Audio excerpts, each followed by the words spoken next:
Third chapter है how do organism reproduce, fourth chapter है heredity and only heredity not evolution, ठीक है। तो पहला चैप्टर जो है life processes, all the chapters are linked, एक दूसरे के साथ में सारे चैप्टर्स लिंक्ड है, ठीक है। So the first chapter which we are going to start is life processes. Now before starting with the chapter, first tell me what do you understand by life process. Life process मतलब क्या होता है, बोलो।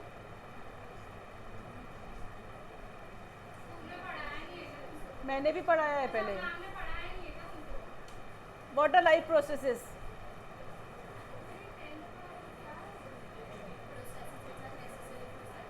Yes, the processes which are necessary for survival are known as life processes. So ये chapter में हम लोग सबसे पहले जो ये चैप्टर 4 पार्ट्स में डिवाइडेड है। The first one is nutrition, second one is respiration, third one is transportation and excretion. तो when you look at the picture, ये पिक्चर देख के मुझे बताओ कि क्या दिख रहा है। ये दो पिक्चर देखोगे तो क्या क्या बोल सकते हो? One is living and other is non living. Now क्या फैन का कोई लाइफ प्रोसेस होगा क्या? क्यों नहीं होगा? Because it is a elephant का लाइफ प्रोसेस होगा, ह्यूमन का लाइफ प्रोसेस होगा, ये ट्यूबलाइट का लाइफ प्रोसेस होगा, बेंच का लाइफ प्रोसेस होगा नहीं। लाइफ प्रोसेसेस किस किस के होंगे? Which all are living things, ठीक है। इसके बाद में लाइफ प्रोसेसेस में क्या क्या रहता है? What life processes means processes which together perform the maintenance function which are essential for sustaining the life. Processes क्या क्या होते हैं? Growth, absorption of food, food से एनर्जी मिलेगी, मूवमेंट होगी, फूड लेंगे तो डाइजेशन होगा, रिप्रोडक्शन होगा, ग्रोथ होगा, कुछ एक्स्ट्रा वेस्ट बचेगा वो एक्सक्रीट होगा। So these together perform all the basic functions which are known as life processes. Life क्या सिर्फ मल्टी सेल्यूलर ऑर्गेनिजम्स में ही रहती है क्या? It exist in both unicellular as well as multi cellular organisms, ठीक है। तो ये जो है हम पढ़ने वाले, फर्स्ट क्या पढ़ेंगे? न्यूट्रिशन। बाकी चीज़ें अभी नहीं बता रही। न्यूट्रिशन मतलब क्या होता है? What is nutrition? The food we eat, how the food is obtained, how do we intake the food, how the food is absorbed and how the food is assimilated. With this we are going to study in nutrition, ठीक है। So nutrition मतलब क्या होता है? Food. Food से हमको क्या मिलती है? What do we get from the food? Energy. We get energy from the food we eat. तो जो एनर्जी है वो किस काम में आती है?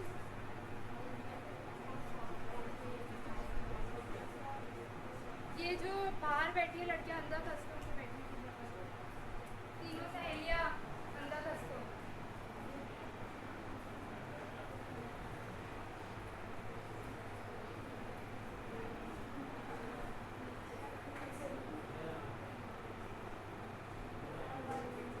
Hurry up.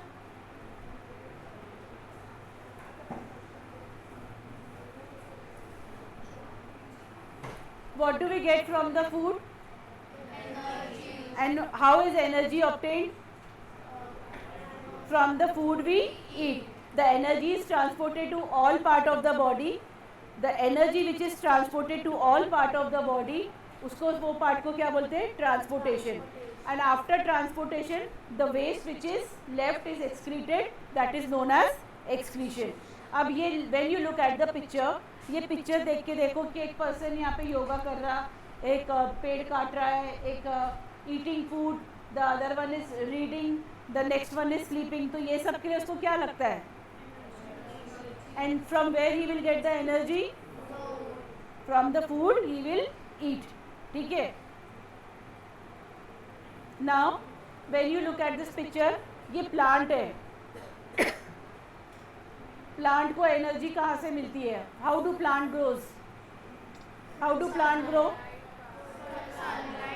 Green plant take in sunlight, water, nutrients in the presence of sunlight and a green pigment called chlorophyll.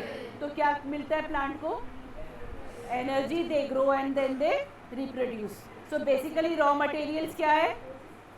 Sunlight, water, carbon dioxide. ठीक है। न्यूट्रिशन क्या है? The process of obtaining the food and changing them into absorbable form. मतलब कोई food को हमने खाया, वो फूड खाने के बाद में हम उसको किस में चेंज करेंगे? एक एब्जॉर्ब होने के फॉर्म में, मतलब फ्रॉम कॉम्प्लेक्स टू सिंपल। ठीक है। फूड क्या प्रोवाइड करता है? एनर्जी प्रोवाइड करता है। अगर हमारे सेल्स कोई ख़राब हो जाते हैं तो उसको रिपेयर करने का काम करता है। हमारी बॉडी में अगर कोई डिजीज़ है तो उसको फाइट करने का काम क्या करता है? कौन करता है? फूड। क्यों करता है? क्योंकि हमारी बॉडी में अगर हमारी इम्यूनिटी स्ट्रांग रहेगी तो we are able to fight with the diseases.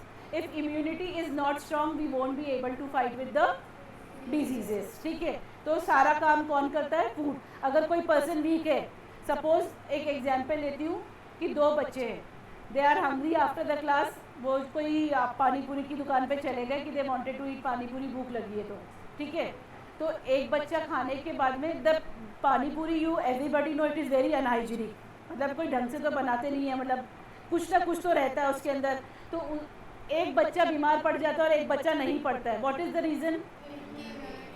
क्योंकि उसकी इम्यूनिटी ज़्यादा है। वाई उसकी इम्यूनिटी ज़्यादा है? Because he intakes proper food, nutrition. So how do we obtain food from? There are two modes of nutrition. One is autotrophic and other is auto। मतलब क्या होता है? सेल्फ। मतलब कौन हुआ? प्लांट। खुद नहीं, plant. Plant autotrophic, photo. Plant autotrophic में भी दो टाइप होते हैं, फोटोसिंथेटिक एंड कीमोसिंथेटिक। फोटो मतलब क्या होता है? लाइट। कीमो मतलब क्या होता है? केमिकल्स। ठीक है। Then modes of nutrition, autotrophic prepare their plants, algae and some bacteria. ठीक है। हेट्रोट्रॉपिक मतलब क्या होता है? Others for their food. तीन तरीके के हेट्रोट्रॉपिक होते हैं। हेट्रोट्रॉपिक कौन है? We human beings are heterotrophic. तीन तरीके के हेट्रोट्रॉपिक मोड ऑफ न्यूट्रिशन है। One is saprophytic. सैप्रोफाइटिक मतलब क्या होता है? Dead and. पैरासिटिक मतलब क्या होता है? Which depends on host for the food. जैसे लाइस वगैरह, जो हमारे सर पे कुछ इंसेक्ट कीड़े रहते हैं, लाइस रहती है, वो किस पे क्या करती है? किस पे डिपेंड करती है?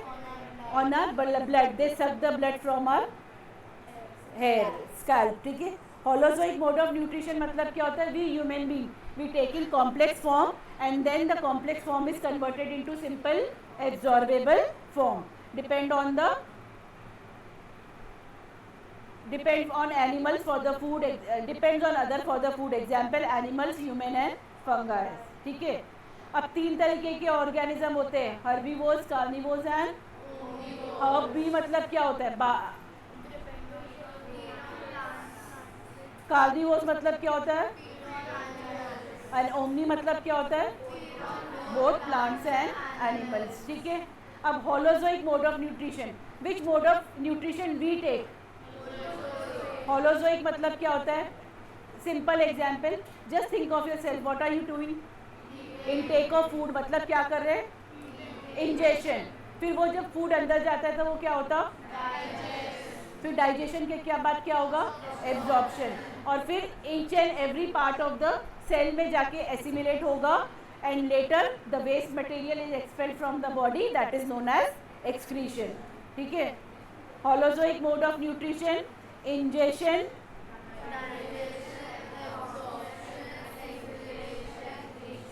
इंजेशन मतलब क्या होता है?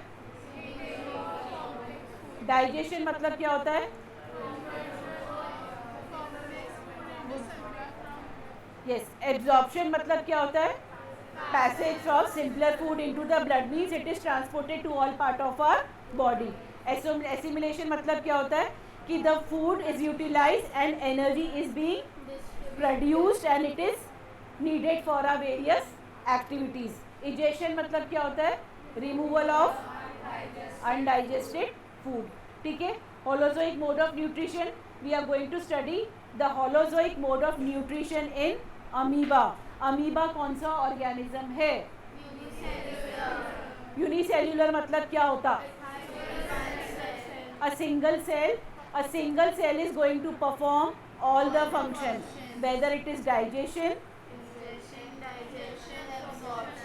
assimilation and everything. तो सबसे पहला अमीबा इंजेक्शन कैसे करता है? Injection is done by the pseudopodia. Pseudopodia क्या होता है? False feed. फॉल्स फीड जो अमीबा के रहते हैं उससे वो क्या करता है? फूड को एनगल्फ करता है. फूड एनगल्फ करने के बाद में एक फूड वैक्यूल बनाता है. जब सीडोपोडिया से वो फूड को एनगल्फ करता है, it is also termed as phagocytosis. क्या बोलते हैं इसको? अगर डेफिनेशन आती है what do you mean by phagocytosis, तो क्या बोलोगे? The process to engulf the food is known as phagocytosis. जैसे ही अमीबा ने फूड इनटेक किया, उसको क्या करेगा? डाइजेशन करेगा. एंजाइम रिलीज होते हैं by the lysosome and they form a food vacuole. Food vacuole बनाने के बाद में वो क्या करता है? डाइजेस्ट करता है. The complex food is converted into simpler form. After the food is digested, वो कहाँ पे जाके डिफ्यूज होता है? साइटोप्लाज्म में. और फिर साइटोप्लाज्म में डिफ्यूज होने के बाद में जो एब्जॉर्ब फूड है वो यूटिलाइज स्टोर होता है और उसके बाद में वो क्या करता है? एनर्जी सिंथेसाइज करता है. फिर एनर्जी इसको मिल जाती है. उसके बाद में जो वेस्ट प्रोडक्ट है वो क्या हो जाता है? एक्सक्रीट हो जाता है. This type of nutrition is happens in unicellular organism known as amoeba. ठीक है, तो अमीबा के कौन कौन से स्टेप है न्यूट्रिशन इन्वॉल्व? जल्दी जल्दी बोलो.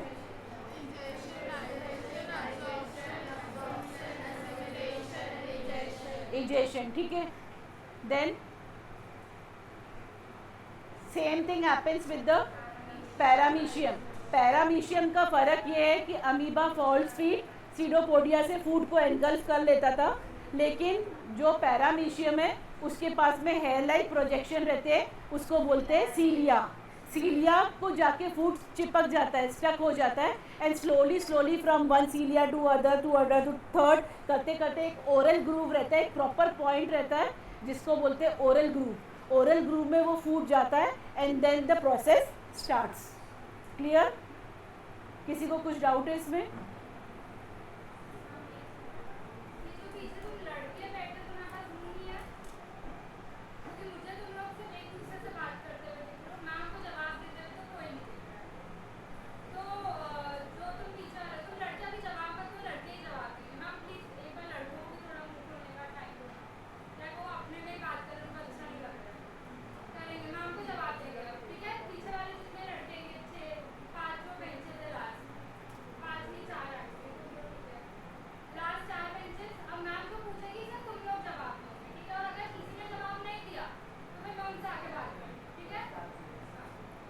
सो now only this side will answer me. ठीक है, ये तरफ नहीं आंसर करेगा मुझे, ये तरफ आंसर करेगा. अब तक के हमने क्या पढ़ा? What are life processes? Life processes nutrition होता. What are life processes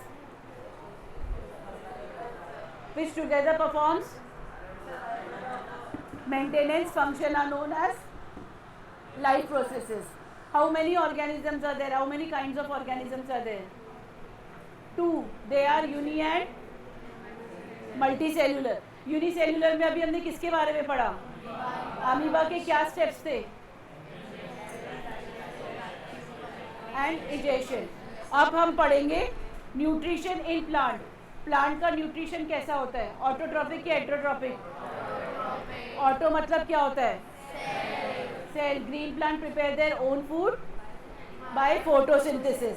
autotrophic prepare their own food by photosynthesis. Photosynthesis मतलब क्या होता? फोटो मतलब क्या होता? लाइट. प्रोसेस बातें करोगे क्या?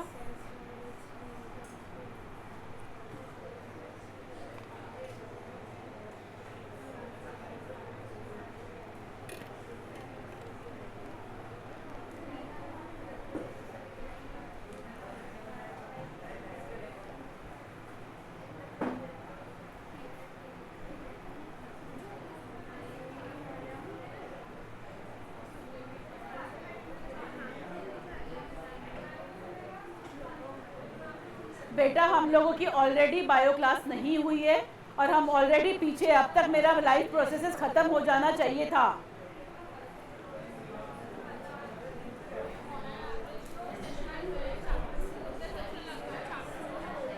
इसको 6 सेशन लगेंगे, नहीं 5 और लगेंगे।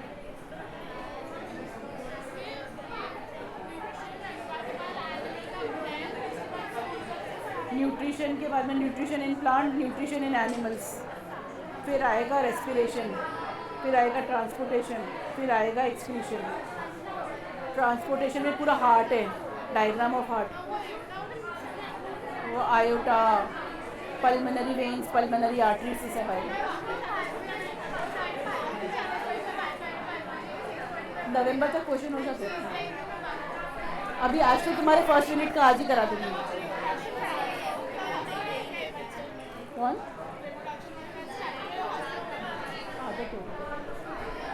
Yes,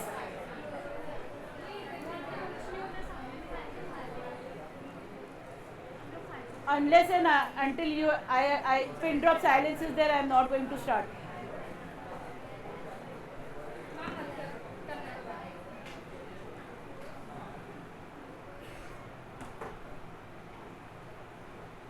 I cannot speak beyond your voice.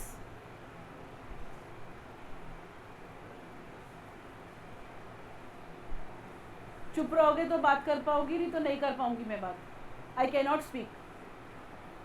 So photosynthesis, process by which green plant prepare their own food in the presence of sunlight, chlorophyll. So the requirement of photosynthesis क्या है? 3 मार्क का question है. क्या क्या लगता है photosynthesis के लिए?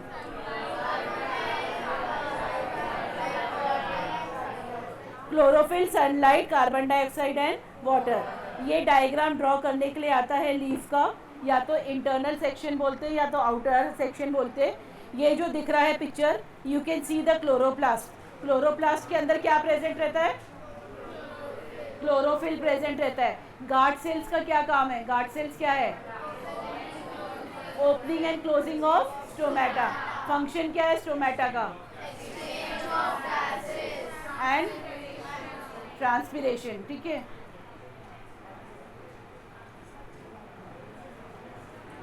Now chlorophyll is present in the, chlorophyll is doubt में से बाद में पूछना. क्लोरोफिल किस में प्रेजेंट रहता है? सनलाइट कहाँ से मिलती है? कार्बन डाइऑक्साइड कहाँ से मिलेगा? एंड वाटर से क्या मिलेगा हमको? वाटर कहाँ से मिलेगा? सॉइल से. ठीक है. तो ये 3 मार्क का क्वेश्चन पूछा जाता है. स्टोमेटा के बारे में मैंने अभी बताया. रॉ मटेरियल्स हमारे chlorophyll, sunlight, water and carbon dioxide. Can you see the picture of stomata? ये स्टोमेटा है, स्टोमेटल पोर है, क्लोरोप्लास्ट है, गार्ड सेल है. फंक्शन क्या है? Gaseous exchange occur through them. Guard cell governs the opening and closing of stomata. Open your text books. Quickly open your textbooks.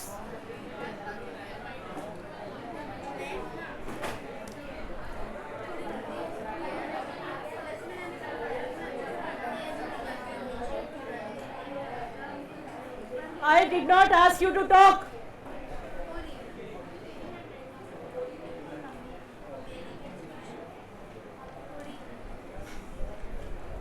तुम्हारे पास text book है बेटा?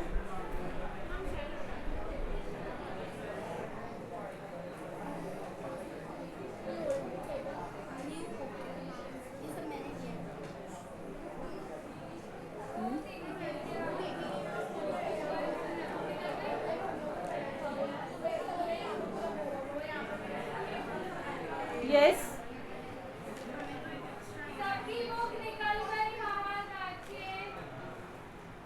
I will show you the notes on the e-board. ये notes है हमारे कि ये भी तो छोड़ दो कि ये जो फर्स्ट टॉपिक है कि डेफिनेशन क्या है. Why are molecular movement needed for the life? Living organism में हमारे को मॉलिक्यूलर मूवमेंट क्यों लगते हैं? मॉलिक्यूलर मूवमेंट क्यों लगते हैं? क्योंकि हमारे पास में एक वेल डिज़ाइंड, एक ऑर्गेनाइज स्ट्रक्चर है. इंट्रोडक्शन दे रही हूँ जो फर्स्ट पेज में लिखा हुआ है. ठीक है. सो हमारे पास में एक ऑर्गेनाइज स्ट्रक्चर है जो हमारे पास में सेल है, सेल से क्या बना, टिश्यू बना, टिश्यू से स्मॉलर कंपोनेंट्स बने, और एनवायरनमेंट में जो सारी चीज़ें प्रेजेंट है ये हमको क्या करती है, these all things are required for us to live.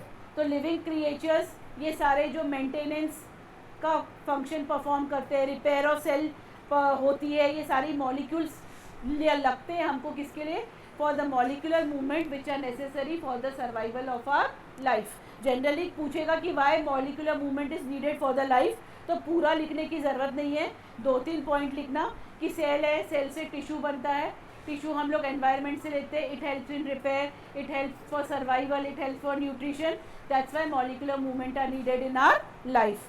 ठीक है, उसके बाद में न्यूट्रिशन क्या है तुमको पता है, what is nutrition, inside and outside the food. Special transportation system क्यों लगता है मल्टी सेल्युलर ऑर्गेनिज्म में,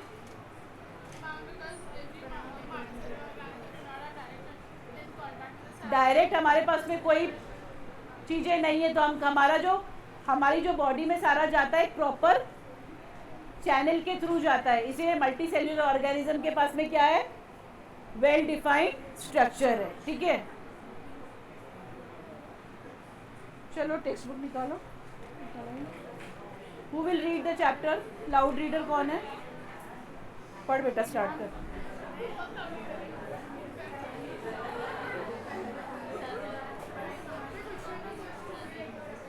मैम मेजॉरिटी बच्चों के पास में बुक नहीं है और बातें कर रहे हैं कंटिन्यूस।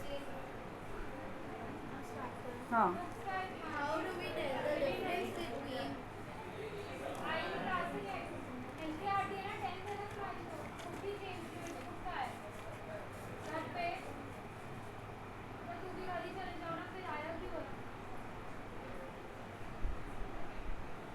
नेक्स्ट क्लास से अगर मुझे एक भी जन के बाद बुक नहीं दी कि मैं क्लास में नहीं बैठने दूंगी। तुम पढ़ने आ रहे हो तो प्लीज बुक्स लेकर आओ।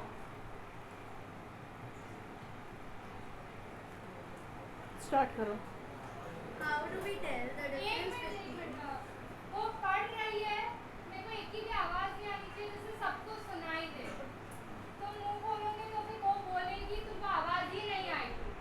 तुमको नहीं पढ़ना मत पढ़ो, पर दूसरों को पढ़ने दो।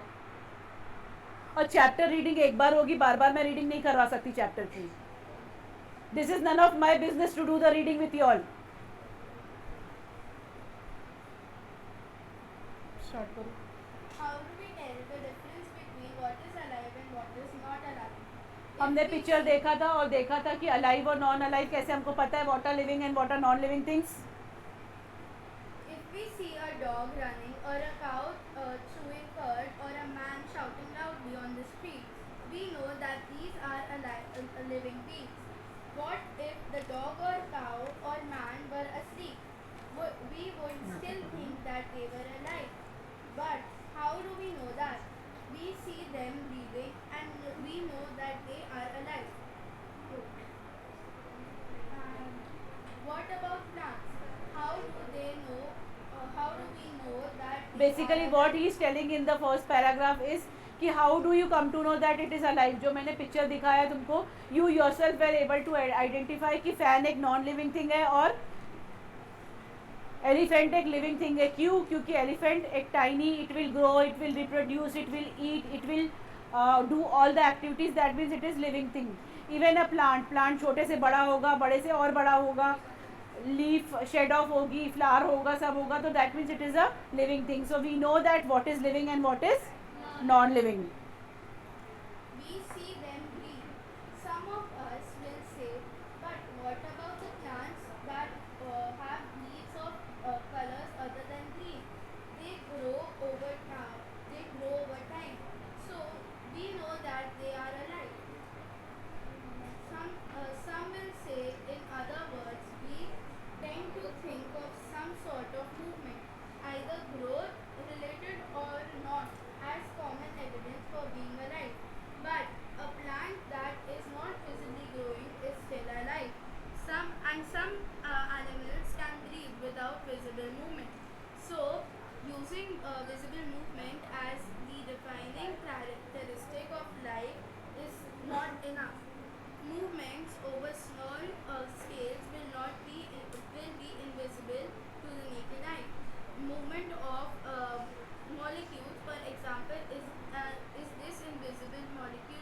क्या बोल रहा है कि मॉलिकुलर मूवमेंट विजिबल नहीं थे, हमारे बॉडी में जो मूवमेंट हो रही है वो हमको अंदर से विजिबल है क्या?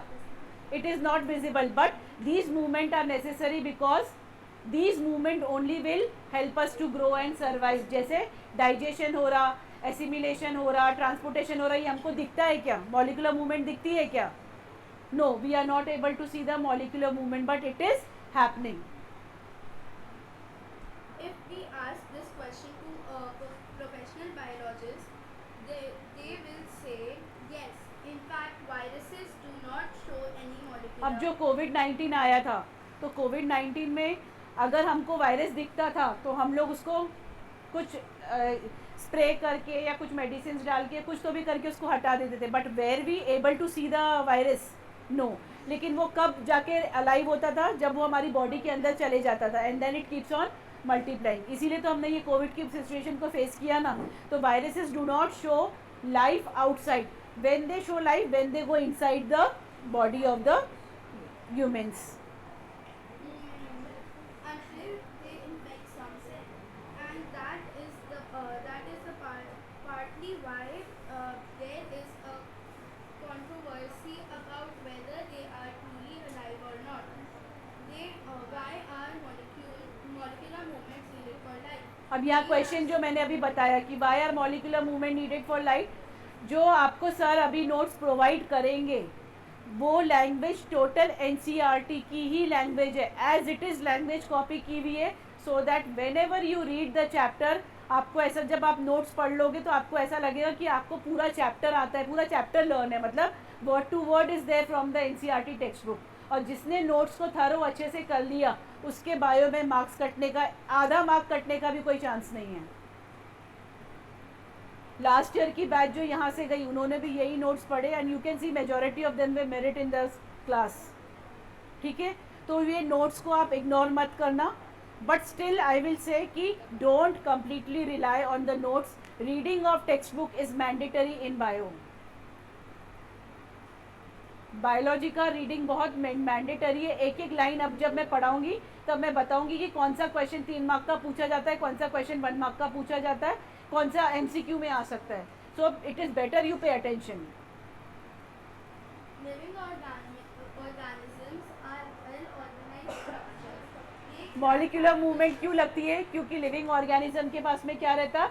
एक वेल ऑर्गेनाइज स्ट्रक्चर रहता है. ऑर्गेनाइज स्ट्रक्चर मतलब we have a digestive system, we have a respiratory system. तो हर कोई अपना अपना काम करता है ना, डिवीजन ऑफ लेबर, हर कोई अपना अपना काम करता है.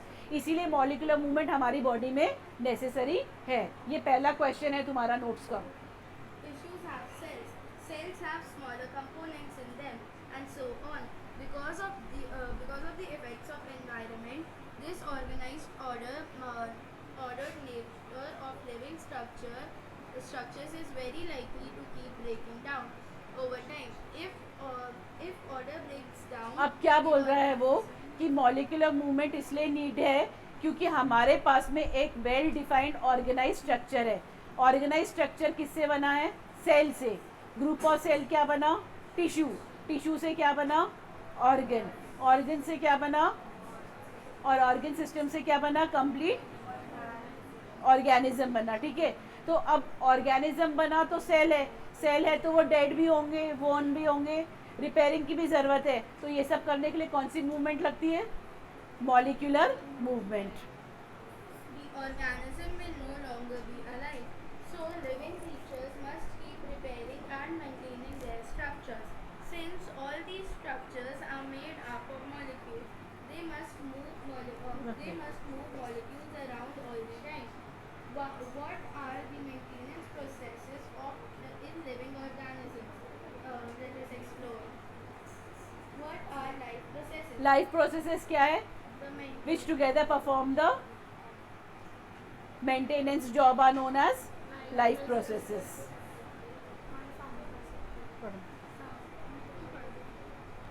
लाउड रीडर्स हो ना, फटाफट बेटा पढ़ बेटा. Loud loud. The maintenance function of living organisms must go on even when they are not doing anything particular.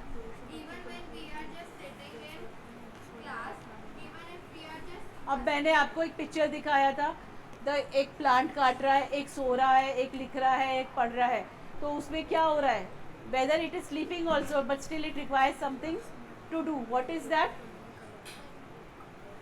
Life process. This maintenance job has to go on. The processes which together perform this maintenance job are life processes. Since these maintenance processes are needed to prevent damage and breakdown, energy is needed for them. This energy comes from outside the body of the individual organism, so there must be a process to transfer a source of energy from outside the body of the organism, which we call food, to the inside, a process we commonly call nutrition. If the body size of the organism is to grow, additional raw material will also be needed from outside. Since life on earth depends on carbon अब वो क्या बोल रहा है कि अगर हमारी life को चलाना है तो हमको क्या चाहिए? फूड चाहिए. फूड मिलेगा तो फूड से हमको क्या मिलेगी? एनर्जी मिलेगी. और प्लांट्स को क्या लगेगा ग्रो करने के लिए? रॉ मटेरियल्स लगेंगे. रॉ मटेरियल मतलब सनलाइट लगेगी, कार्बन डाइऑक्साइड लगेगी, क्लोरोफिल लगेगा, ये सब लगेगा तो फोटोसिंथेसिस होगा और हमको सारी चीज़ें मिलेगी.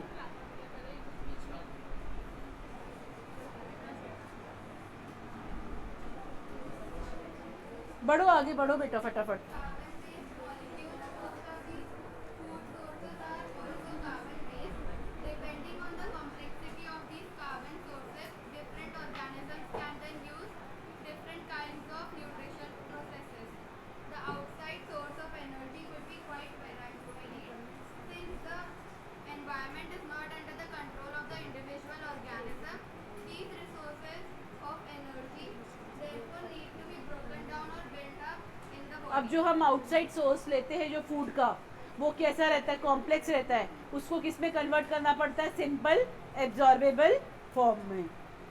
And must be finally converted to a uniform source of energy that can be used for the various molecular movements needed for maintaining life structures as well as to the kind of molecules the body needs to grow.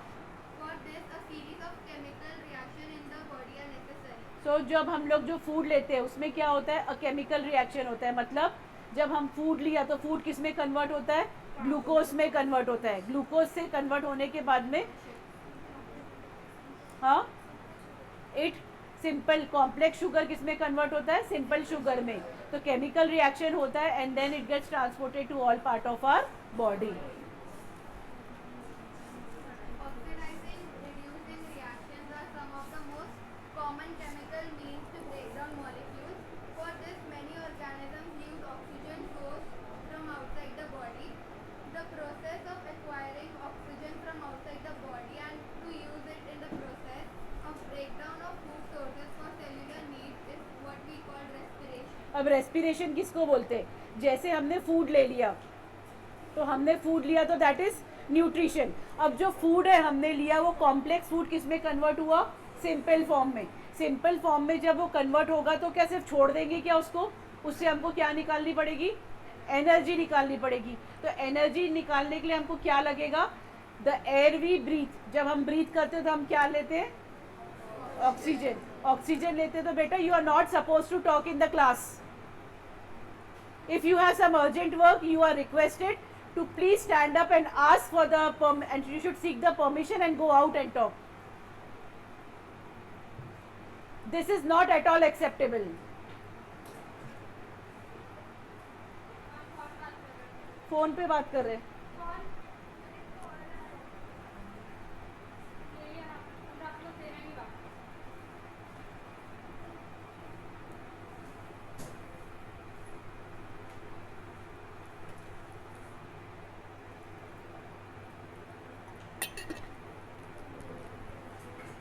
So respiration से क्या होता है?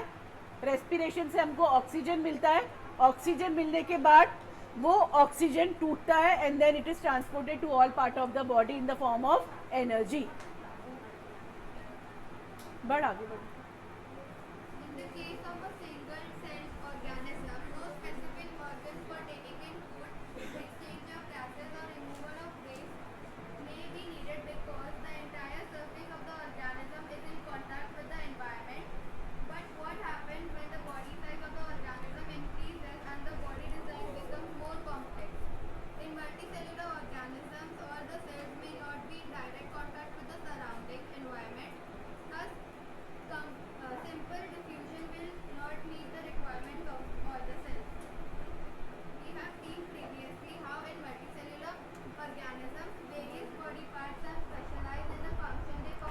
क्या बोल रहा है, जब हम एनर्जी लेते हैं तो एनर्जी सिंपल डिफ्यूजन प्रोसेस है तो हमारे बॉडी में नहीं जा सकती, तो हमारे पास में क्या रहता है, एक प्रॉपर चैनल रहता है। प्रॉपर चैनल मतलब वेन्स रहते हैं, आर्टरीज रहते हैं, ब्लड पूरा ट्रांसफ्यूज होता है, ब्लड के थ्रू हर जो एनर्जी है it goes into each and every part of our body. We are familiar with the idea of these specialized tissues and with their organization in the body of the organism. It is therefore not surprising that the uptake of food and of oxygen will also be function of specialized tissue. However, this poses a problem since the food and oxygen are now taken up at one place in the body of organism while all parts of the body needs them. तो क्या बोल रहा है कि अगर आपने food ले लिया तो फूड को पूरे all part of the body में उसको पहुंचाना पड़ेगा, तो पूरे पार्ट ऑफ द बॉडी में पहुंचाने का काम कौन करेगा? Who is going to perform? Blood. And blood किसके थ्रू उसको क्या बोलते हैं जब वो पहुंचाएगा हर जगह पे? तो transportation. This situation creates the need for transportation system for carrying food and oxygen from one place to another in the body. When chemical reactions use the carbon source and the oxygen for energy generation, they create byproducts that are not only useless for the cells of the body but could even be harmful. These waste byproducts are therefore needed to be removed from the सब body है ना लिखा हुआ and notes में? outside Word to by a word है। process called excretion. फिर जब हमने फूड को ट्रांसपोर्ट कर दिया, एनर्जी चली गई, तो वेस्ट मटेरियल कैसे रिमूव होगा बॉडी से? By the process of excretion. तो ये इंट्रोडक्शन बता रहा है चैप्टर का कि the food which we take is known as nutrition, then the food which is taken is converted from complex to simple sugar.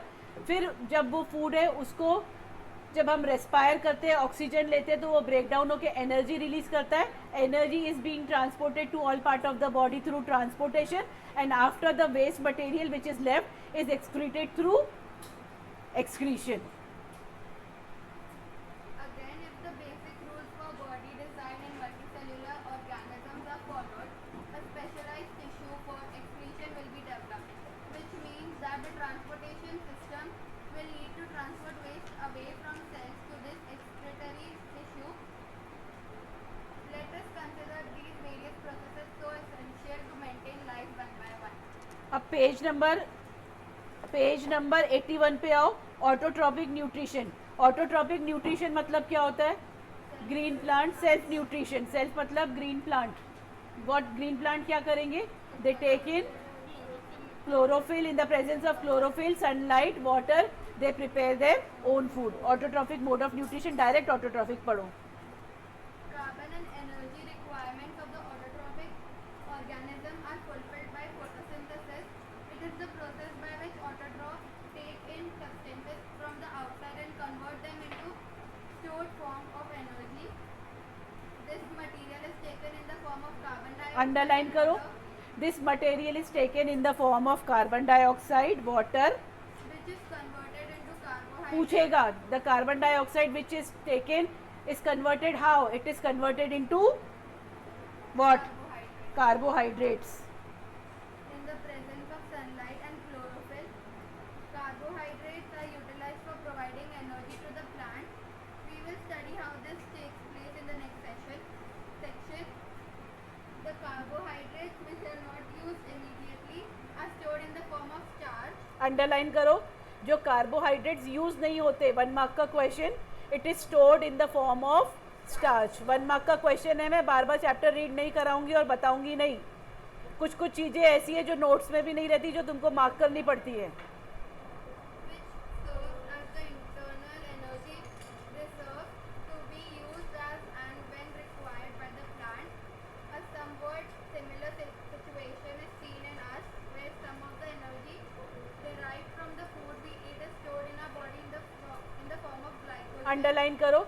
The energy is stored in the form of glycogen. Again है 1 mark question. Turn your page turn करोगे, वहाँ पे diagram जो है वहाँ पे लिखो कि ड्रॉ द डायग्राम आएगा।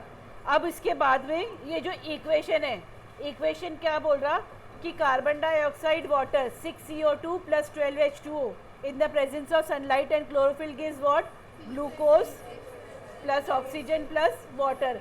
ये सर ने केमिकल रिएक्शन एंड इक्वेशन में फर्स्ट चैप्टर में पढ़ाया होगा, इक्वेशन फॉर फोटोसिंथेसिस, है ना। अब इसमें तुमको क्या लगता है, ये 3 मार्क का क्वेश्चन पूछा जाता है कि what happens during the process of photosynthesis.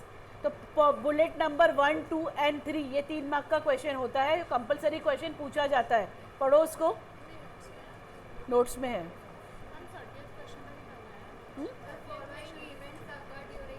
ये 3 बुलेट पढ़ना, 3 मार्क मिल जाएंगे। हाँ पढ़ो। मतलब क्या होता है, लाइट एब्जॉर्ब होती है किसके कारण, इन the presence of sunlight, a green colour pigment called chlorophyll. तो सबसे पहले क्या होता है, एब्जॉर्प्शन। सेकंड क्या होता है, जो एनर्जी लिया उसको किस में कन्वर्ट करना, केमिकल में, सेकंड प्रोसेस।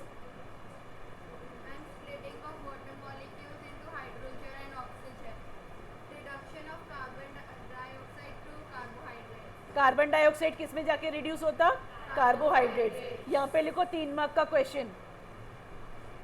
डायग्राम ड्रॉ करने के लिए आता है इंटरसेक्शन ऑफ लीफ, तो वो भी 3 मार्क का आएगा या 2 मार्क का आएगा। एक्टिविटी पे आओ।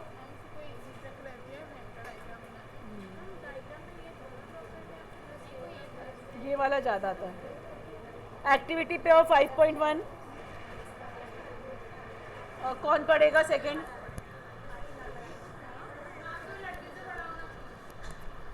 कौन है लाउड रीडर। टेक्स्ट बुक ही नहीं है ना इनके पास, किसके पास है, पढ़ बेटा।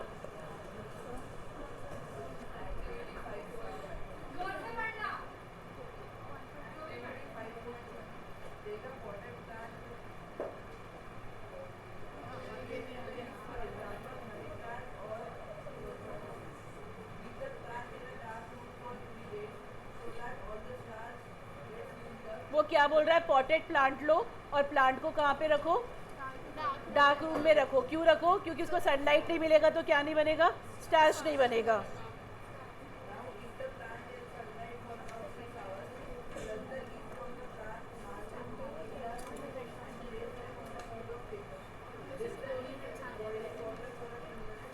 अब वो लीफ को क्या करना है, बॉइलिंग वाटर में डालना है। बॉइलिंग वाटर में डाला तो क्या हो जाएगा, उसके सेल्स क्या हो जाएंगे, डाई हो जाएंगे, द सेल्स वुड डाई।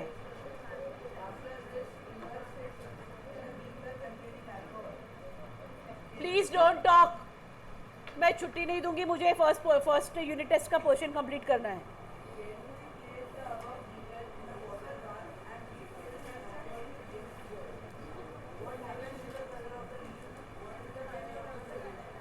अब क्या बोल रहा है कि कलर क्या होगा लीफ का, जब डालोगे सेल्स डाई हो जाएंगे तो क्या होगा, व्हाट विल हैपन, बोलो। जहाँ पे क्लोरोफिल प्रेजेंट है वो चला गया तो क्या होगा, पेल कलर हो जाएगा। और जहाँ पे स्टार्च प्रेजेंट है उसके लिए क्या डालना पड़ेगा, आयोडीन डालना पड़ेगा। जब आयोडीन डालेंगे तो क्या होगा, वो ब्लूइश ब्लैक कलर हो जाएगा। अगर ब्लूइश ब्लैक कलर हो गया मतलब क्या प्रेजेंट है, स्टार्च इज प्रेजेंट। ठीक है, इसके बाद ये वाला next page, page number 83। Page number 83 में वो क्या बोल रहा है, डायग्राम ऑफ स्टोमेटा ड्रॉ करने के लिए आएगा 2 मार्क का। यहाँ पे वो स्टोमेटा का फंक्शन पूछेगा। स्टोमेटा का फंक्शन क्या है, एक्सचेंज ऑफ गैसेस। और किसके लिए हेल्प करता है वो, यस। उसके बाद में एक ये एक्टिविटी है, ये एक्टिविटी को पढ़ो, पढ़ बेटा फटाफट पढ़, लाउड नहीं है वो।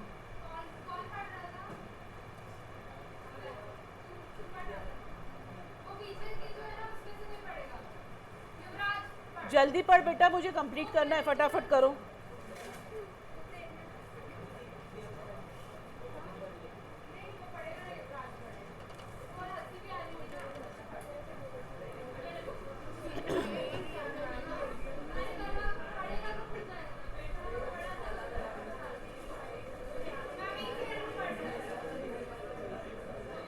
गाइस आवाज नहीं चाहिए मुझे,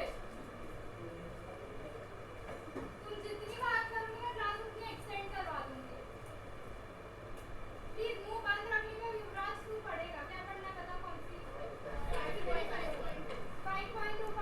जल्दी पढ़ो, take a, there is no point to laugh बेटा, मेरे पास में इतना टाइम नहीं है, फटाफट कर और खत्म कर। तुझे बात करेंगे वो पड़ेगा उसका तो नहीं बैठेगा जल्दी जल्दी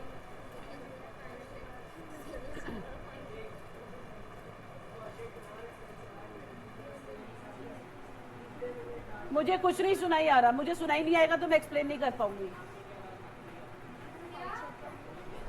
जब चिल्लाना रहता तो बरोबर आवाज निकलती। निकलेगी तो कोशिश तो कर आवाज नहीं बोल बोल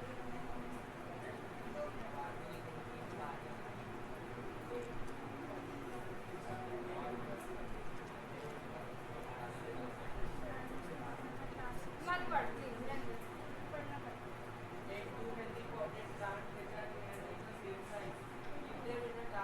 ये एक्टिविटी तुम्हारे नोट्स में नहीं है। वो क्या बोल रहा है कि 2 पॉटेड प्लांट्स को लेना है, एक पॉटेड प्लांट और दोनों को किससे कवर करना है, बेल जार से कवर करना है जिसमें वैसलीन लगी हुई है। और एक में देखो, एक पिक्चर में तुम देखोगे कि एक प्लेट पड़ी है, प्लेट में क्या पड़ा हुआ है, पोटेशियम हाइड्रोक्साइड। पोटेशियम हाइड्रोक्साइड का क्या काम है, वो CO2 को एब्जॉर्ब कर लेता है। ठीक है, पूछा जाता है 1 मार्क का question, what is the function of potassium hydroxide, तो क्या लिखोगे, इट एब्जॉर्ब्स कार्बन डाइऑक्साइड। पढ़ो,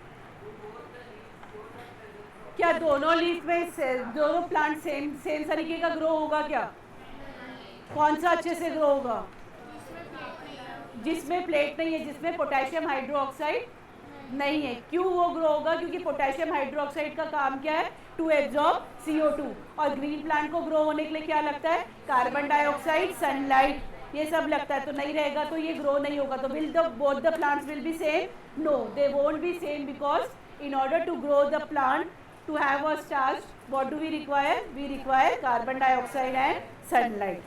ठीक है, टर्न करो page. Heterotrophic mode of nutrition, हमने हेट्रोट्रॉपिक मोड ऑफ न्यूट्रिशन पढ़ा। हेट्रोट्रॉपिक मोड ऑफ न्यूट्रिशन में हमने पढ़ा holozoic mode of nutrition, holozoic mode of nutrition in amoeba and holozoic mode of nutrition in paramecium and human beings. ठीक है, heterotrophic nutrition पढ़ो, ये heterotrophic nutrition पढ़ फटाफट, जल्दी पढ़ो ना। हेट्रोट्रॉप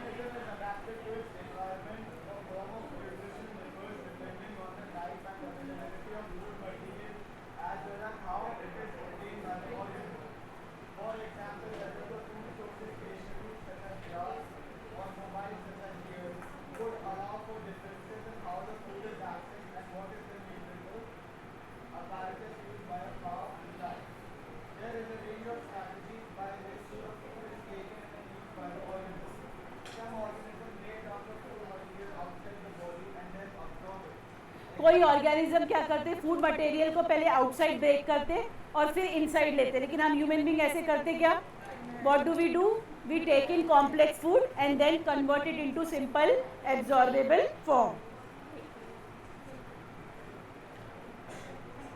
पढ़ना बेटा।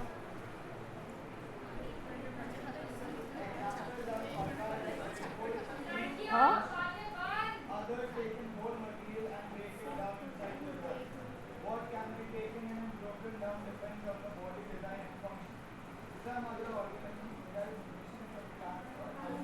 अभी हमने पढ़ा था कि कौन से 3 मोड ऑफ न्यूट्रिशन है, saprophytic, parasitic and holozoic. Saprophytes मतलब डेड डीके, पैरासिटिक मतलब depend on the host and holozoic मतलब वी ह्यूमन बींग्स।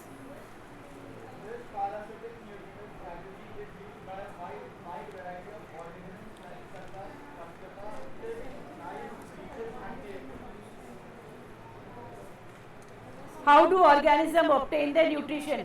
हमने अभी अमीबा के बारे में पढ़ा था, कौन सा मोड ऑफ न्यूट्रिशन है? ये डायग्राम को मार्क करो और लिखो, 3 मार्क का डायग्राम फर्स्ट सेंटर पॉइंट के पीए में कंपलसरी आएगा. Right, draw a diagram of holozoic mode of nutrition. Stop talking. Amoeba खुद से ही फूड लेगा, खुद ही एनगल्फ करेगा, वैक्यूल बनाएगा, साइटोप्लाज्म में डिफ्यूज होगा, एनर्जी एब्जॉर्ब करेगा और वेस्ट एक्सक्रीट करेगा. This mode of nutrition in unicellular organism called amoeba. ये पैराग्राफ पढ़ो तो कंक्लूड करूंगी.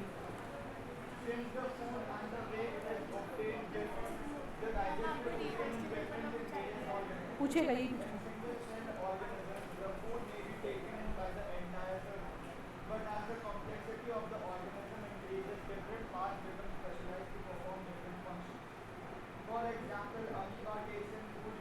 अंडरलाइन करो. Amoeba takes in food using a extension called pseudopodia.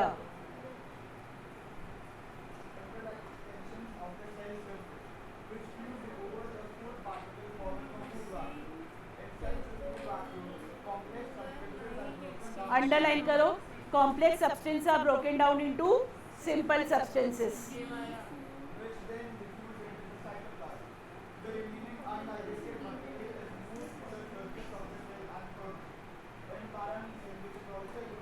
Paramecium का पिक्चर दिखाया था और मैंने क्या बताया था? सीलिया प्रेजेंट रहता है, ओरल ग्रुप प्रेजेंट रहता है, सीलिया से स्टिक होते होते ओरल ग्रुप में जाता है and then mode of nutrition occurs. पढ़ो उसको आगे.